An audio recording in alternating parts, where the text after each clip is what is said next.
நொடி நானும் சுவாசிக்கவில்லை. கடவுள் பார்த்த பக்தன் போலே கையும் காலும் ஓடவில்லை.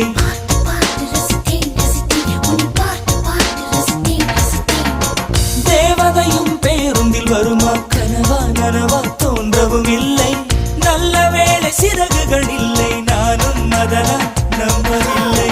நெற்றி என்ற மேடையிலே ஒற்றை முடியை ஆடவிட்டார். ஒற்றை முடியில் என்னை கட்டி உச்சி வயலில் தூக்கிலிட்டாள். மனதில் இத்தனை ரணமா, அடவலியில் இத்தனை சுகமா. அடடா அடடா அடடா அடடா. பார்த்தேன் பார்த்தேன் பார்த்தேன், சுட சுட ரசித்தேன் ரசித்தேன்.